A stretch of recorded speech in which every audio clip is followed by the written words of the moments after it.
1922, the tempo of the city had changed sharply.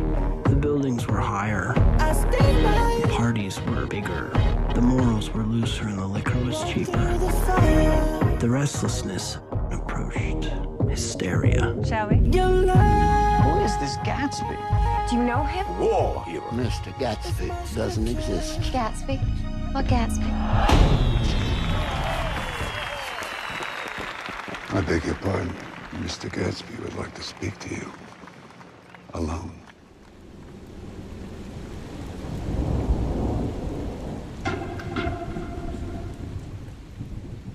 I'm certainly glad to see you again. I'm certainly glad to see you as well. When I made the pleasure of Mr. Gatsby's acquaintance, I discovered a man of fine breeding. Very interesting. Everything all right? Oh, yes. Love is blindness. I don't wanna see. Won't you wrap the night? You always look so cool. The man in the cool, beautiful shirts. She has to tell him she never loved him. Love is clock. I've just heard the most shocking thing. It all makes sense. Will you come on, Spore? We need you. I wish we could just run away. Mr. Gatsby, sir. Not now. Love is blindness. I don't wanna see. Won't you wrap the night around me?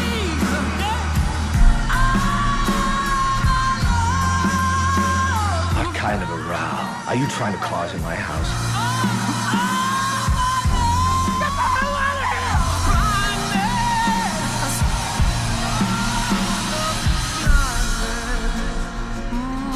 I wish I'd done everything on earth with you.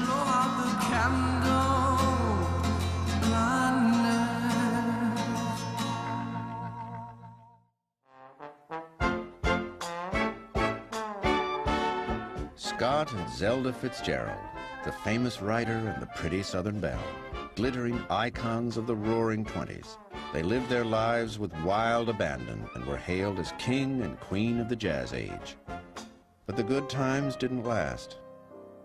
By 40, Fitzgerald was washed up, an alcoholic, his books no longer in print, his name forgotten, and his glamorous wife locked away in an insane asylum. Fitzgerald's rise and fall was dramatic, even shocking. But as he once wrote, "Give me a hero, and I'll write you a tragedy." It was the story of his life, the story of a great American dreamer.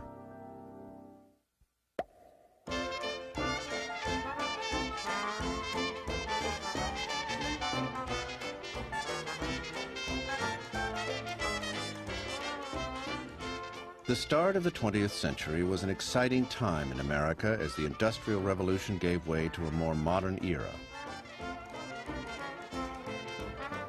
The country was alive with new forms of transportation and communication, and a new hope for the future. Like many Americans born near the turn of the century, Francis Scott Key Fitzgerald had great hopes and aspirations. He wanted to be a rich and famous writer, admired the world over. This was a big goal for a little Irish Catholic boy who was born on September 24th, 1896 in the small Midwestern town of St. Paul, Minnesota. Named after Francis Scott Key, a distant relation who wrote the Star-Spangled Banner, young Scott was his parents' pride and joy. His father, Edward Fitzgerald, doted on his young son, teaching him all the finer points of acting and dressing like a gentleman. But Edward, for all his fancy clothes, was not much of a businessman. In 1908, he was fired from a sales job. He came home a completely broken man, said Scott, and he was a failure the rest of his days. This experience left a deep impression on young Scott, who resolved that he would never be a failure like his father. Fortunately, his mother, Molly Fitzgerald, came from an affluent St. Paul family, so the Fitzgeralds were never quite destitute. Molly would borrow money from her relatives to send Scott to all the right prep schools. But as a poor boy amongst a lot of rich classmates, young Scott always felt like an outsider, until eventually he discovered that he had a special gift that would help him fit in. He found it was easy for him to write poems and stories and plays where it was not easy for others, even very bright young children. He was aware of this gift early on, and then he used it to win acceptance. All through prep school, Scott relished the attention he got from his classmates when his stories, like this murder mystery, appeared in the school paper. He also wrote plays and staged big productions. He took the starring role and surrounded himself with people whom he wanted to be friends with. So, in the simplest and most direct way, he found that he could write the lines, and all of these people he knew would follow his script. It was like magic. Young Francis Scott Fitzgerald had found a way to impress people and win social acceptance. From then on, there was no question. He would be a writer. In 1913, Fitzgerald was accepted at Princeton, an Ivy League college with a beautiful campus in New Jersey. Before he had even arrived, Scott worked out an elaborate fantasy. He would be a big man on campus, admired by all his classmates. Blinded by visions of glory, as soon as he got to Princeton, Scott tried out for the football team. But at just under 5'8" and 138 pounds, he was far too small and was cut the very first day of practice. Better, Scott decided, to stick with what he did best. So he wrote for the university's literary magazines and joined the Triangle Club, Princeton's most prestigious theatrical group. Just as he had as a boy, Fitzgerald used his writing skills to impress his peers. He wrote lyrics for the group's musical comedies and cast himself as the star. Since Princeton was an all-male school, it was expected that men play the female roles. But few looked as good dressed in drag as Scott did in this publicity photo, which caused quite a sensation when it appeared around campus.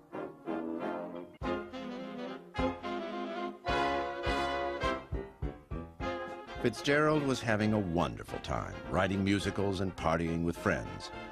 But even in college, Scott showed early signs of a drinking problem. His diary includes notes about getting so drunk he passed out at dinner. He spent more time writing plays than studying and was eventually placed on academic probation. But rather than buckle down and study, Scott went to a dance his sophomore year where he spotted a beautiful 16-year-old debutante. Ginevra King was the top girl. She was the one all the boys wanted to dance to. The stag line, when she came by, would sway in anticipation, and one boy braver than the rest would go out and cut in. Fitzgerald was brave, and he set his cap for her. Scott and Ginevra dated for a time and exchanged love letters. But Scott was supposedly told by Ginevra's father that poor boys don't marry rich girls, and she broke off the relationship. She went on to someone more suitable to her social standing, but the story, which I think is probably true, is that till the day he died, he kept all the letters that she wrote to him wrapped up in a little package with a ribbon tied around it. To Fitzgerald, Ginevra would always represent the kind of golden girl who appeared later in his novels. She was the one all the boys wanted, but could never fully possess. By junior year, Scott was failing so many classes he decided to withdraw from Princeton. As he wrote, there were to be no badges of pride, no medals after all. The young man who wanted so much to succeed had flunked out of school and failed at love. He was feeling pretty discouraged in 1917 when suddenly the United States entered World War I, and Fitzgerald happily headed off to boot camp and another chance at glory. In June 1918, as the war to end all wars raged in Europe, 2nd Lieutenant F. Scott Fitzgerald reported to Camp Sheridan in Montgomery, Alabama. Just as in college he had dreamed of being a big man, Scott now imagined himself a war hero. As he waited to be sent overseas, Scott attended a dance at a local country club, where he saw a young girl who, as he said, made everything inside him melt. He was looking at 17-year-old Zelda Sayer, the daughter of an Alabama Supreme Court judge, who often had that effect on men.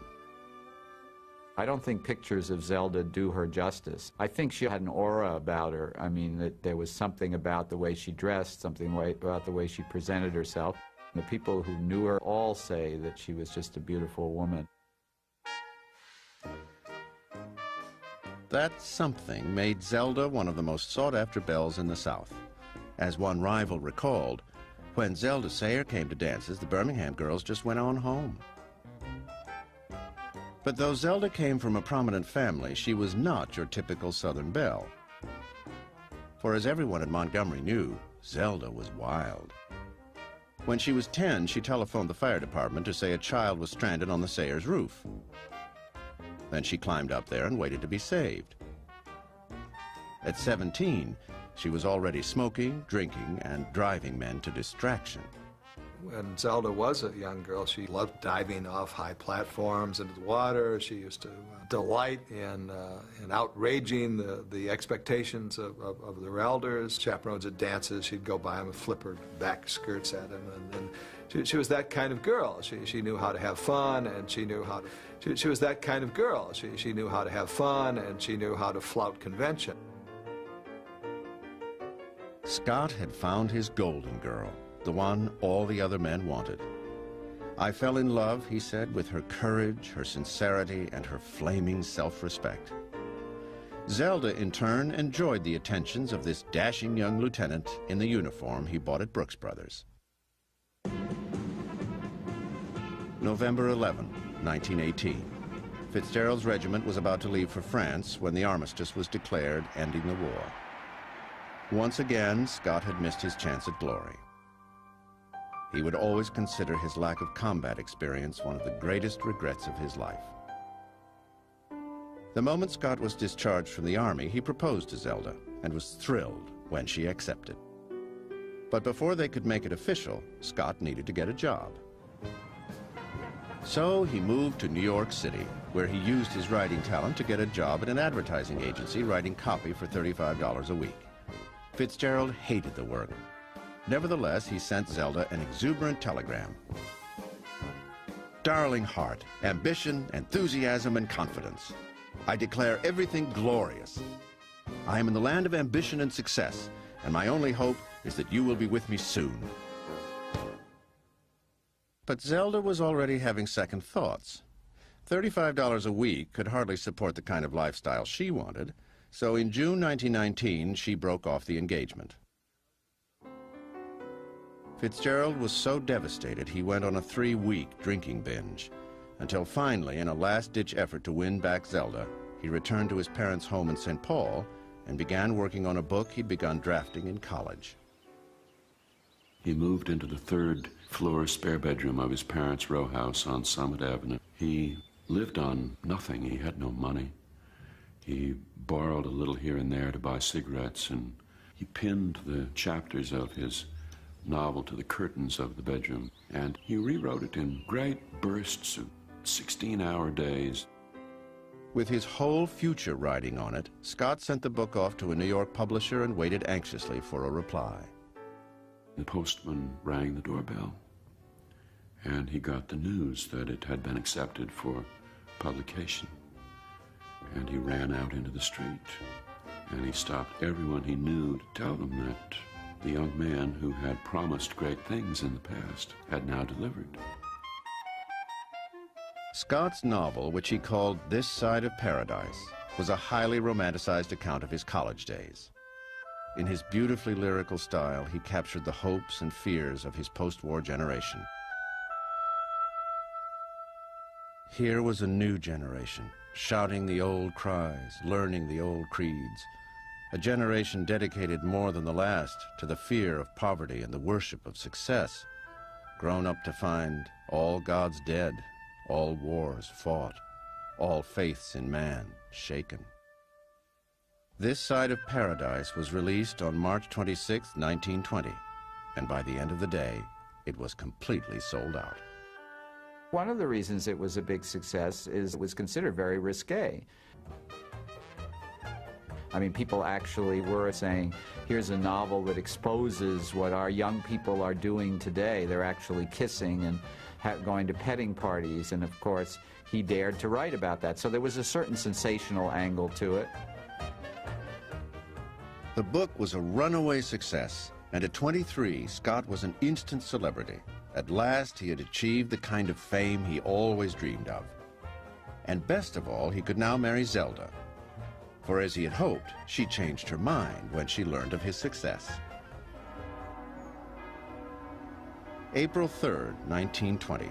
A week after This Side of Paradise was published, Scott and Zelda were married in the rectory of St. Patrick's Cathedral in New York City. They made a lovely couple, the promising young author and his beautiful bride. They were happy and carefree, eager to take on the world.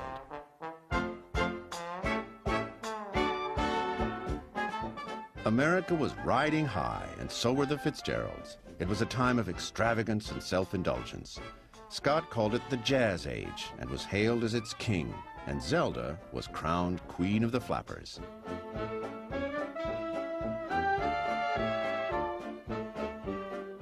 They were the toast of the town. No party was complete without this glamorous pair. Supremely confident and often inebriated, their crazy exploits are legendary. Like the time they rode on top of a taxi down Fifth Avenue and danced on the tables of the Waldorf Hotel. The Fitzgeralds egged each other on. They were both creative and daring, and they knew very well what they were doing. They were creating a myth that has continued to grow in ways that probably they couldn't have anticipated. The Fitzgeralds briefly interrupted their revelries in February 1921, when Zelda discovered she was pregnant. Their baby girl, Frances Scott Fitzgerald, was born on October 26, 1921. As an only child, Scotty, as she was called, was showered with love. My mother felt that she had a golden childhood. Some people felt sorry for her because she had a nanny, but nannies were normal then. So she was sheltered from some of the antics and drinking, and her father was imaginative about the things he did with her. So I believe she probably did have a wonderful first 10 years. But even parenthood couldn't slow the Fitzgeralds down. They kept moving around, never living in one place for more than a year at a time. To pay for their increasingly extravagant lifestyle, Scott had to keep turning out work. He wrote dozens of short stories for mass-market magazines like the Saturday Evening Post, Esquire, and Redbook, which all paid him top dollar. Fitzgerald saw it as easy money, but he hated taking time away from what he considered his real work, writing novels. In March 1922, he published his second novel, The Beautiful and Damned. The book, which sold well, charted the decline of a happy couple who drank and fought and finally self-destructed. As Scott wrote, things had been slipping perceptibly. There was the money question, increasingly annoying, increasingly ominous. There was the realization that liquor had become a practical necessity to their amusement. Many of their friends thought the book reflected the downward drift of Scott and Zelda's own marriage. For by now they were living in Great Neck, Long Island, where they threw drunken parties that went on for days. By 1924, their lives had become, as Zelda described it, very alcoholic and very chaotic. They looked for a way out. And finally, in the spring of 1924, the Fitzgeralds decided to move to Europe, where Scott could concentrate on a new novel he had begun, a book he was convinced would be his greatest masterpiece. He would call it The Great Gatsby.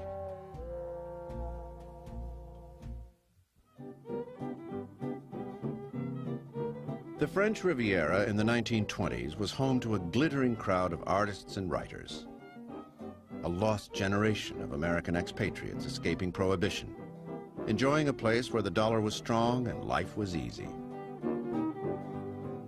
Scott and Zelda, seen here on the Riviera, were soon caught up in a new social scene. Two of their closest friends were Gerald and Sarah Murphy, a fashionable American couple who knew everyone from Pablo Picasso to Cole Porter.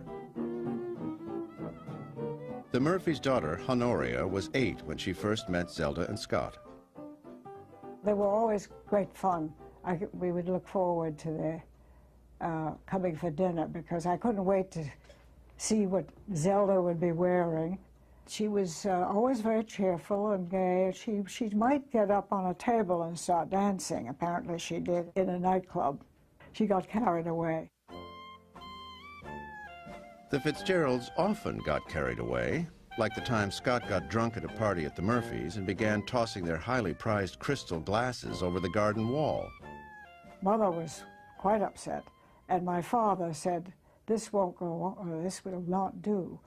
You may leave, Scott, and not come back for 3 weeks." But my mother and father never really got furious, you know. They just got exasperated. And they would worry about his drinking, of course, because they were so fond of him. In July 1924, Fitzgerald finally settled down and began working in earnest on The Great Gatsby. It was a time-consuming process, for whenever Scott worked on a novel, he wrote many drafts of each chapter. If you read Fitzgerald's writing, you get the sense that he wrote in the same way that the birds sing, that it came to him very naturally, and that's not true. The way that the birds sing, that it came to him very naturally, and that's not true. His first drafts are often undistinguished. And it was only through that laborious revision and the testing of the prose again and again against that marvelous ear that he had that he was able to achieve the beautiful effects that we so much admire him for. With Scott busy scribbling away, Zelda grew restless. She began spending long afternoons at the beach, where she met a handsome French aviator named Edouard Jossin. In her 4 years of marriage, Zelda had flirted with other men, but he was the first she is said to have slept with. Scott was terribly upset when he found out, and though Zelda immediately ended the affair, he never forgave her betrayal. He seems to have felt that he and Zelda had a contract somehow, or an understanding, that though she might be attractive to other men, that she would never allow herself actually to become involved with one. But this had happened, and it created a sort of sadness in Fitzgerald that he never really recovered from. Still reeling from the Jossin affair, the Fitzgeralds went to Paris in the spring of 1925 for the publication of The Great Gatsby, a book that was later made into a big multi-million-dollar movie. The story was set in Long Island at the height of the Roaring '20s. Jay Gatsby, the hero, was a man trying to recapture his past and win the love of wealthy, beautiful Daisy Buchanan, the golden girl of his dreams. As with so many of his works, Fitzgerald incorporated his own yearnings and lost hopes into The Great Gatsby. Why didn't you wait for me? Because rich girls don't marry poor boys, Jay Gatsby. Haven't you heard? Rich girls don't marry poor boys. But in the end, the hero had to pay a price for his idealism.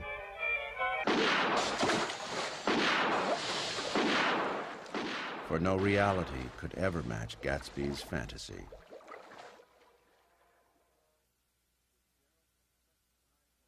Fitzgerald had such high hopes for his new novel, he was deeply disappointed when it failed to sell as well as his first 2 novels.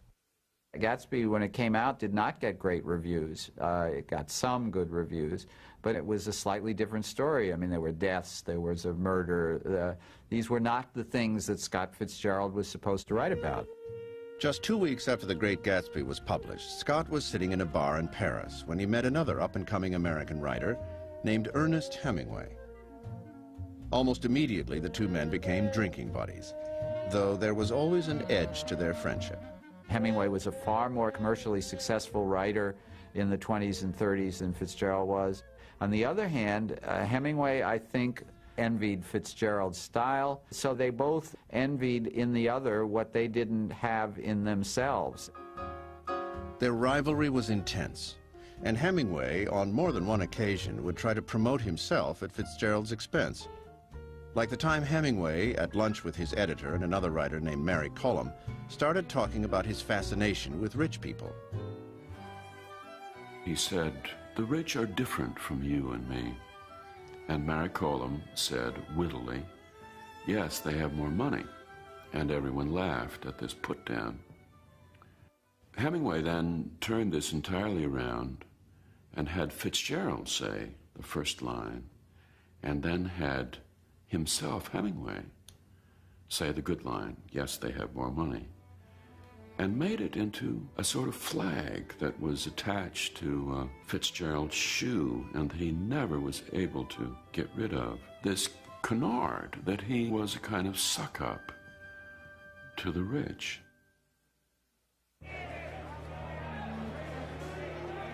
October 29, 1929. The U.S. stock market crashed, bringing an end to the high-flying 20s. Scott's jazz age was finished as he and Zelda entered the worst phase of their lives. For Scott, the next few years were like a horrible nightmare as he watched Zelda gradually lose her mind. The trouble began when she decided at 28 she wanted to be a professional ballet dancer. She practiced for hours on end until finally she was hospitalized for nervous exhaustion. After her release, Zelda's mental state continued to deteriorate. Her behavior became increasingly irrational, reaching a crisis one day when she grabbed the wheel when Scott was driving and tried to steer them over a cliff. This time, doctors diagnosed her as schizophrenic. Over the next 6 years, Scott would take his wife to a series of clinics, desperately searching for a cure.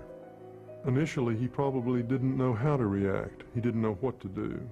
During the first period of her troubles, we see them groping around, trying to find the best treatment for her. But as the years went on, I think he came to understand that she would never entirely be well or whole again. Some people later claimed that Zelda was merely eccentric. Not so, said Scotty, who visited her mother in the sanitariums. My mother said the first day of visiting Zelda would be lucid and fun, and Zelda would be. And then within a day or two, Zelda would get vague, and a kind of veil would come between them. And my mother witnessed firsthand that Zelda was truly schizophrenic. There are revisionists now who'd like to think that Zelda was misdiagnosed, but my mother said, but she was crazy. Throughout this difficult time, Scott had been struggling with his fourth novel, Tender as the Night, a book he spent 9 years writing and revised 17 times. The final version was made into a movie in 1962. The story was about a psychiatrist named Dick Diver who marries one of his patients, the very wealthy but mentally disturbed Nicole. The brilliance, the versatility of madness, Scott wrote, is akin to the resourcefulness of water seeping over and around a dike. It requires the united front of many people to work against it. Once again, Fitzgerald had drawn on his own life for material. He was counting on Tender as the Night to restore his reputation and his bank account. But the book, released in April 1934, didn't sell. It was the 1930s, and the Depression had hit.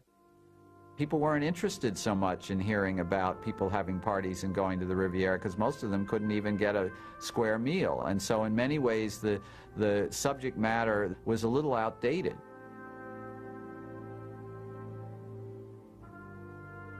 The failure of his latest novel was a tremendous setback for Fitzgerald, who was trying to support his wife at expensive sanitariums. This would have been difficult enough, but Scott was now drinking more than ever. It said he regularly consumed as much as 30 bottles of beer or a quart of gin a day. He was an alcoholic who would go for long periods, drinking very carefully, would go for long, dry periods, and then was capable of binges of drinking that he was helpless to bring to an end. Drinking, that continued until the man had to be taken to a hospital when he was no longer sensate. Even at this low point, Fitzgerald used his pain as inspiration and continued to reflect his own life in his work. In 1936, he wrote The Crack-Up, a startling three-part series that ran in Esquire magazine, in which he announced to the world that he was emotionally bankrupt. "My life looked like a hopeless mess there for a while," Scott wrote. "And the point was, I didn't want it to be better. I had completely ceased to give a good goddamn." This public confession hurt Scott's reputation. But the final blow came on his 40th birthday, September 24th, 1936, when the New York Post published a front-page profile that depicted him as a pathetic has-been who had squandered his talent. But just when he hit rock bottom, Fitzgerald got an offer from Metro-Goldwyn-Mayer to work as a screenwriter. With renewed hope, he left for the West Coast in the summer of 1937, ready to take on Hollywood.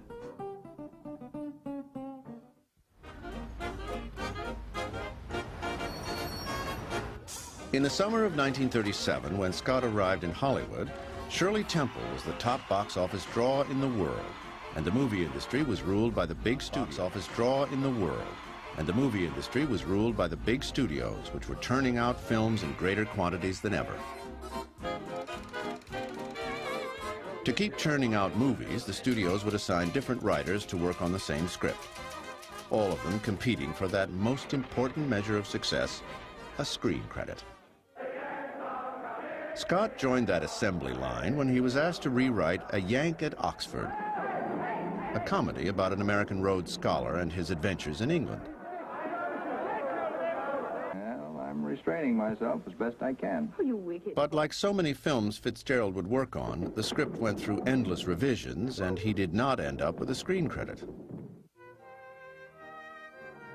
On first arriving in Hollywood, Scott made an effort to curb his drinking.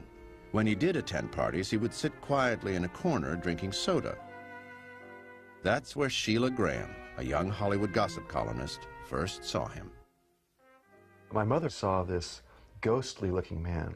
He was absolutely pale. He was sitting under a lamp, smoking a cigarette, and he was the palest shade of white she had ever seen, but rather fascinating looking. There was something about this man that really struck her imagination. Scott was also quite taken with Sheila, who had beautiful green eyes and a lovely smile. He asked her out on a date, and though Scott was an older, married man, she couldn't resist his charm. Women loved him. He was a very, very charming man to women, but men didn't like him, actually. I mean, he was not a man's man in the way, like, you think of Ernest Hemingway. He was not a man of business, he was not a man of the world in that kind of sense, but women found him very charming. Scott and Sheila became a steady couple. However, Fitzgerald was frank about the arrangement. He was a married man and had no plans of divorcing Zelda. The fact that he was having an affair with Sheila was another part of his life, but had nothing to do with his loyalty and devotion to Zelda. They had a communication that was rare among couples. Of his love for Zelda, Scott wrote, "It was one in a century. Life ended for me when Zelda and I crashed. If she would get well, I would be happy again and my soul would be released." But Zelda, now in a hospital in North Carolina, showed no signs of getting better. When her old friends Sarah and Honoria Murphy stopped in for a visit, they found her in a sad state. She had a very severe haircut, and she had a black suit and a white blouse, and she had to make conversation. And it was so sad to see my mother and her making conversation. My mother would say, "Do you remember the Hemingways?" And, "Oh, I think I do. He was very nice," or something. She didn't really remember them. And she was just out of it. It was very sad to see. In the fall of 1937, Fitzgerald was assigned to work on a film called Three Comrades. The movie was about three German officers who compete for the love of one woman. Three comrades. To what? Upon its release, Three Comrades was hailed as one of the best films of 1938. But Fitzgerald hated it. He felt his script had been ruined by Joseph Mankiewicz, the film's producer, who rewrote much of the dialogue. In a now famous letter, Fitzgerald protested the changes. "For 19 years, I've written best-selling entertainment, and my dialogue is supposedly right up at the top. But I learned from the script that you've suddenly decided it isn't good." Oh, Joe, can't producers ever be wrong? I'm a good writer. Honest. Three Comrades was the first and last time Fitzgerald got a screen credit. In December 1938, MGM did not renew his contract, and he had to scramble for freelance work. At one point, he was brought in to polish the dialogue of Gone with the Wind, but David Selznick replaced him after just 2 weeks. As he grew more frustrated, Fitzgerald began to revert to his old pattern of drinking gin all day. Sheila Graham, who did not drink, was appalled by his drunken behavior. My mother often described him as Dr. Jekyll and Mr. Hyde.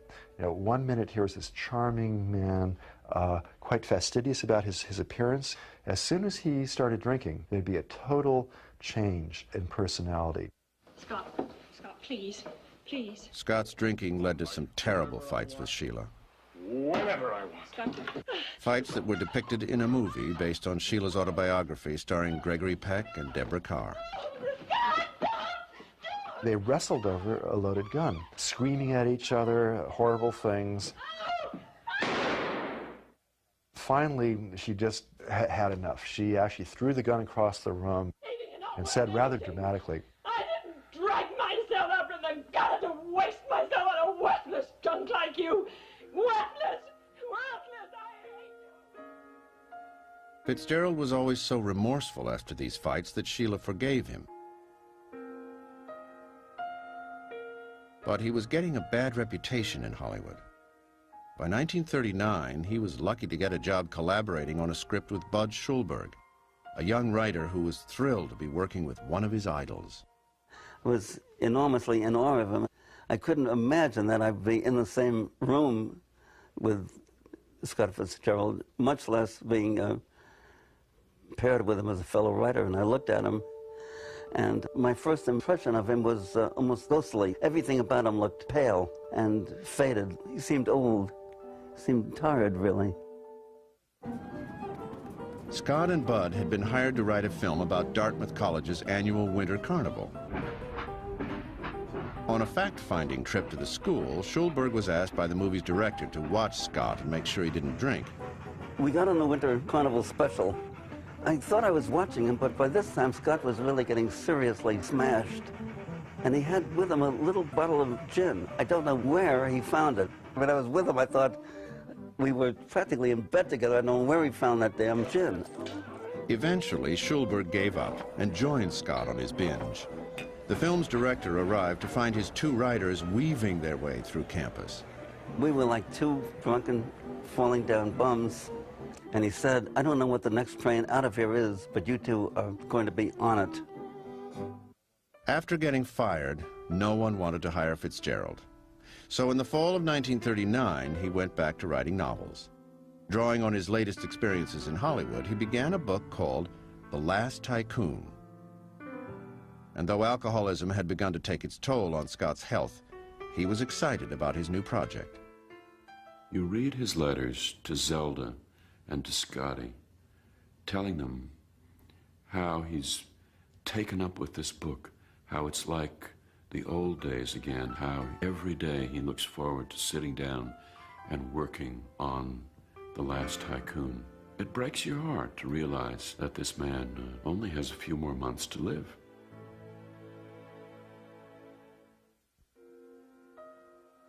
By October 1939, Fitzgerald was deeply engrossed in writing The Last Tycoon. After his experience in Hollywood, he was happy to be writing novels again. But at 44, Scott was not in good health. For years, he had been abusing his body.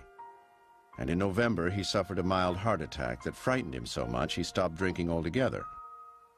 From that point on, Scott seemed almost in a race to finish his novel. December 21st, 1940. Scott and Sheila Graham were enjoying a quiet afternoon together, listening to classical music. He suddenly stood up from the chair and grabbed the mantelpiece and collapsed on the floor. And my mother just rushed to him and thought that he'd fainted. But the problem was far more serious. Scott had suffered a massive heart attack. The door was open, and there he was sprawled on the floor. I didn't know what happened. Thought he had fainted, moved closer, and realized he was dead, and it was an absolute shock. F. Scott Fitzgerald, the man who came to symbolize the Jazz Age with its celebration of youth, was dead at the very young age of 44. His death came as a terrible blow to his friends and family. Zelda called because she wanted to talk to somebody who had been there so that she could believe that he was dead. And that was terribly sad. December 27th, 1940. F. Scott Fitzgerald was buried in Union Cemetery in Rockville, Maryland, where his father's family had lived. Few people came to his funeral, not even Zelda, who was too ill to travel. She would spend the next 8 years She would spend the next 8 years in and out of mental hospitals. In March 1948, she was staying in the Highland Hospital in Asheville, North Carolina, when a fire broke out, trapping 9 female patients, including Zelda. All 9 women perished in that midnight fire, which was said to have been caused by faulty electrical wiring. It was a terrible end for Zelda, who was only 48. She is now buried beside Scott in Rockville, Maryland. It's only fitting that this couple, who went through so much together in life, should rest in peace side by side. The story of their marriage is one of the great love stories of our times. I mean, we should all be so lucky as to stay so in love through so many tragedies. The tragedies were there, but the love survived it. Just before his death, F. Scott Fitzgerald wrote a letter to an aspiring writer warning the young man that the price for doing professional work was extremely high. You've got to sell your heart, your strongest reactions. All his life, Fitzgerald had been doing just that, using his life as material for his fiction. After giving so much of himself, it was hard for Scott to reach the end, only to find his books no longer in print and his name forgotten. It wasn't until the 1950s that readers rediscovered his books and critics began to rank Fitzgerald among the best writers of his generation. His books now sell hundreds of thousands of copies a year. I think Gatsby alone sells over 300,000 copies a year. It's probably among the most popular, if you go by sales, of any American novel. Over the years, Fitzgerald's reputation has continued to grow. Today, his place among America's literary legends is secure, and he is widely admired by many modern writers. I've been interested in Fitzgerald ever since I was a teenager and read his novel, The Great Gatsby. It taught me a lot, and it fortified my own ambition to become a writer of fiction. It also taught me not to try to become a writer of fiction like Fitzgerald, because he has a connection with the English language, which I knew even then I would not possess. In my mind, he stands out because he is not like Hemingway, Mailer, some of the Bigfoot male authors that were his contemporaries. He's got a different sensibility. He's more interested in love and desire and domestic life. And so for women writers, he's an accessible male writer. As part of the continuing rehabilitation of F. Scott Fitzgerald's reputation, in 1996, the country celebrated his 100th birthday. Commemorative stamps. In his hometown of St. Paul, he was honored with a commemorative stamp. Long live F. Scott Fitzgerald. And hundreds of people turned out on a cold September day to see the unveiling of a life-size statue of their favorite son. Scott Fitzgerald, a man who wanted so much to be a success, is more famous today than he possibly could have dreamed. and he was one of America's greatest dreamers. He did not live to see himself immortalized, but there are some who say he knew all along that he had left a lasting legacy. He knew at some very important place in his heart that this would happen someday. He knew he was good. He knew how good his books were. He knew in a way as if they had been written by somebody else. He was a very cool assessor of his own work. He did not believe that his bad work was good, but he knew his good work was really good. It was this tremendous faith in his own talent that enabled F. Scott Fitzgerald to keep writing, no matter how many personal tragedies he suffered. I think there's a certain heroic quality to Scott Fitzgerald at the end, that he really, conquered his demons in many ways. He really reached, a hard-won maturity. He redeemed himself the only way a writer can, and that is through his own work. At the end of his life, he was fully and deeply engaged in the writing of a novel to which he was passionately committed. And so he died in saddle, with his boots on, very much looking forward to the future.